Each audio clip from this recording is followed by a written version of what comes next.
What's up, gamers? DreamcastGuy here, and today we're talking about PlayStation and the state of Bungie, because the last 24 hours have been incredibly chaotic for a lot of Sony and PlayStation fans because of the mass layoffs. And I did a video yesterday kind of reacting to the news because I am just understandably upset. It feels like the gaming industry is in such a pathetic state. People are making games, some of them are selling great, but we're seeing mass firings, we're seeing more games come out rushed or broken, or sometimes just filled with microtransactions only to see them instantly get shut down. And I feel like my frustration is something a lot of us can feel. I can tell by the comment section and stuff that people are just as upset as I am, but this mess with Bungie, it's much more complicated. The last 24 hours, I think we realized that Bungie has been lying. They've been lying to PlayStation, they've been lying to fans, and they've even been lying to their own freaking employees. But let's discuss. Hi, hope you're having a great day, and if you could please give this video a like and subscribe if you haven't already. This is probably going to be a pretty long video because I have a lot to say. I've got a lot of slides and stuff to go through, and to be honest, I'm just frustrated because this just keeps happening. Everybody is just doing so much restructuring, so much firing, so much just talking about missed financial goals instead of just making good games.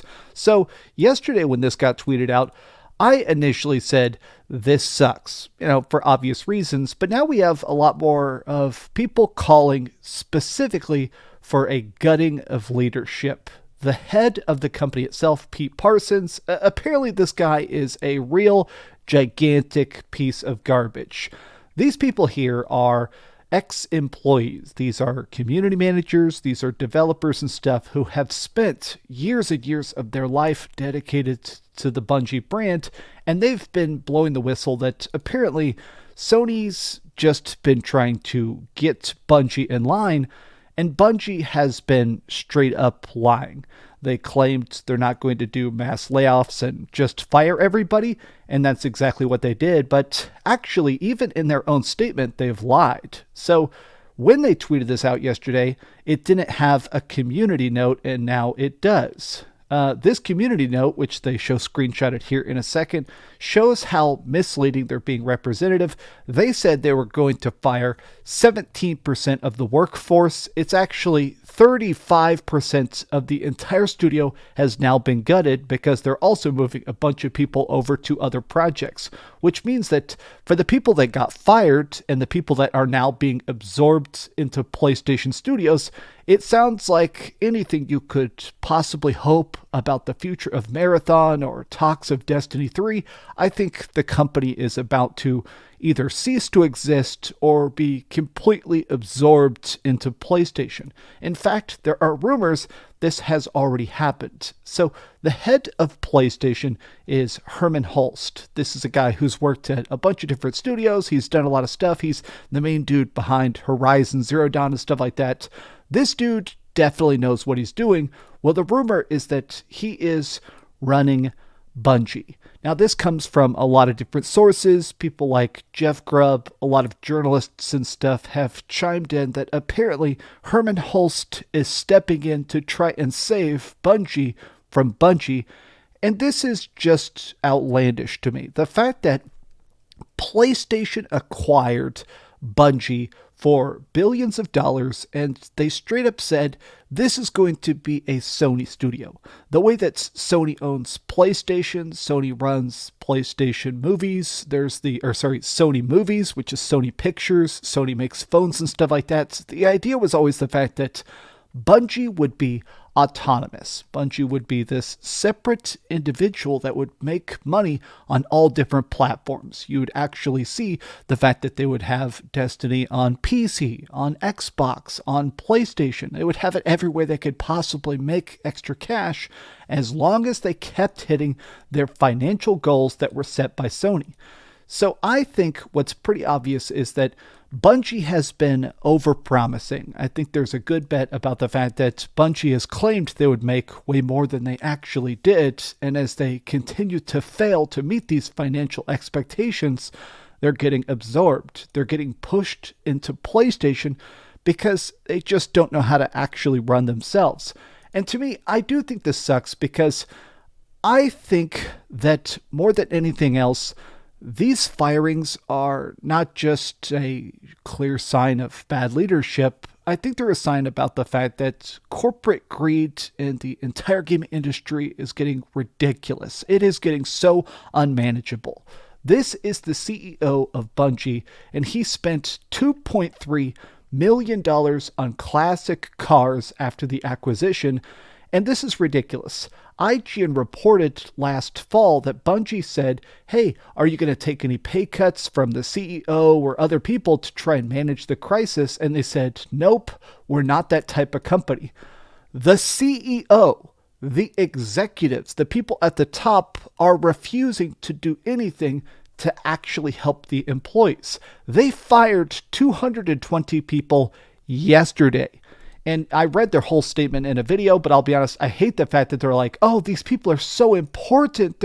They're so vital. Oh, well, you know what, buddy? Maybe it would actually be worth just not buying as many classic cars if it actually meant you got to keep your employees. This is so insane to me because more than anything else, this is going to screw PlayStation. It's going to screw Bungie. It's going to end this because there has been an experiment done by Nintendo where they have done their absolute best to not fire people. This guy is slightly misquoting here. When the Wii U completely bombed, this is like 10 years past at this point, the CEO, Satoru Iwata, the head of Nintendo, took a 50% salary cut to make sure he didn't fire anybody. And you know what? It was a huge success. Iwata made sure they made the Nintendo Switch. It was a gigantic bounce back. And I feel like stuff like this completely sticks in a lot of people's mind because this is what good leadership is about. I'm obsessed with Iwata. A lot of people are. He wrote a very good book. It's like all these little stories and vignettes about how he makes games and his philosophy and stuff like that. And something he talked about the fact is that Nintendo invests in the future via developers by making people feel safe and secure and trusted and happy. You're going to have more legacy talents. If the guy that's making your game, like Pokemon or something like that, has their generations and generations, he's there able to train his replacements, to get extra team members, to show them tricks and art and ideas so they can all grow and evolve. It makes the games better. It makes the games cheaper because your people are better quicker at learning the engine and stuff like that. And more than that, it makes the people that actually work there want to stick around. I despise the fact that so many of these companies now are like, okay, this guy deserves to have $18 billion, but everybody else, sorry, you got to take a hike because you're not hitting our made up imaginary freaking financial goals. This greedy jerk said the exact same thing about the layoffs they did 9 months ago, and he's saying it again today. Bro just cares about money and continues to prove he has zero regard for his well-being of employees. F. Pete Parsons. This is something I honestly did not know about, but it is wild that this dude pretty much posts the exact same thing. I have read a lot of these. We're so sorry to be firing you. I have made just too many videos about mass layoffs. At Xbox, I do think Xbox is going to be closing more studios in the future, and I'm sad that we're going to have to read those closing statements as well. But I hate the fact that they're always like, we're so sorry. These cut and paste things are so ridiculous. And the fact that this man is buying look at all the cars this guy bought from one auction site. $2.3 million of cars. My point here is the fact that I am getting continually aggravated about the fact that video games feel like they're getting worse and nobody is winning. Employees aren't getting paid more. It's not like we're getting more games for it. It's not like we're getting more passion, more creativity. There was a thing a couple years ago, which was the indie boom. I started my YouTube channel. I started really blowing up on YouTube like a decade ago at this point. I started making videos. I quit my job in 2016. I've been doing this full time now for 8 years. And there was almost this kind of philosophy that the big corporations would play it safe. They would make the games that, printed money. Call of Duty and Fortnite, the stuff like that that's going to be easy, monetizable, and mainstream. Whereas the indie scene, they were the people that pushed innovation, like seeing stuff like Hades that kind of pushed roguelikes to more of a mainstream appeal, or Slay the Spire, which made card games extra popular. Like, I'm just throwing out random examples, or games like Celeste that brought back pixel platformers. There's a million examples of this, but the philosophy for a long time was that, okay, indie pushes innovation, and then once it's safe, corporate will make a big AAA version of that. We'd see more games actually be dangerous and experimental now that these trends are established. And I think I'm annoyed about the fact that, if anything, corporations are getting bigger, games are getting worse, and if anything, leadership is just getting even more stupid. How do these people think they're going to get away with it? How do these people actually think that gamers care about this kind of stuff? If this dude took a pay cut, if this dude maybe bought 10 less classic cars, how much more money would Bungie make in the future? Like, actually consider that. Bungie getting absorbed into PlayStation, I don't think that's the worst thing ever. I do see a lot of PlayStation fanboys saying this is very good news. They're saying the fact that, okay, Herman Hulst definitely objectively kicks ass. Herman Hulst definitely knows what he's doing when it comes to game design, to marketing, to profitability. Like, Herman Hulst is definitely a genius. I'm not trying to undercut that, but it is weird about the fact that Herman Hulst just got handed Bungie. Like, truly consider that. He didn't plan on running this. This guy is trying to run a billion other things. And now they're just saying, okay, now that Bungie is completely messed up, we've gutted the company. We're trying to finish a bunch of projects that other people who also got laid off originally started. Now you finish it. I almost feel like we're hitting this point where everybody is so obsessed about the next quarter, they're forgetting to actually make games good. I've talked about this in the past pretty in depth. I've made multiple videos now about this chart. It goes around all the time, but it's about the fact that this is the release of Rockstar games. Back in the day, we got Grand Theft Auto London, Smuggler's Run, Wild Metal.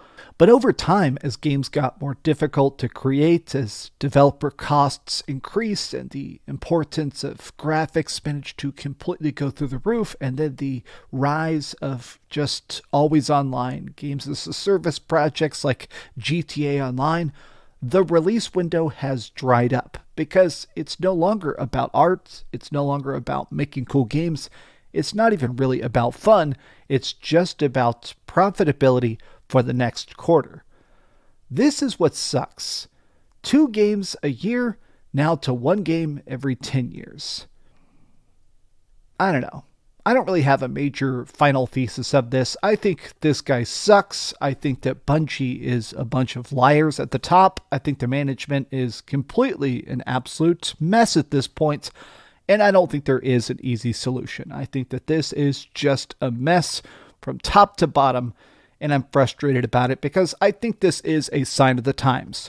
When people say, video games used to be better back in the day, I try to push back. I try to say, that's not necessarily true. We had a bunch of garbage shovelware back then. But when I'm playing a bunch of PS1 games, when I'm just sitting down, vibing at the end of the day, playing my PlayStation Classic with a little tiny PS1 controller on my TV, it's hard not to feel like we have lost something in our constant pursuit of profitability. And I don't know if we can get that back. All right, I'm being bleak. I love you guys a bunch. Please like this video, and if you could, give this video a like, subscribe if you haven't already, and please keep dreaming. And screw Pete Parsons. Bro, you suck. You deserve to take 50 L's, and you know this guy, nothing's going to happen to him. He's just going to keep falling up. He's going to get hired at Zynga or some stupid mobile company and get like a $70 billion bonus because there's no justice in the corporate industry. It doesn't matter how many lives you ruin. It matters about profitability. Thanks so much for watching that video. If you want to see something else, you can always click this link to see what I put up last, or, subscribe and see what's coming up next. Also, I promise that whatever I do, it'll try not to suck.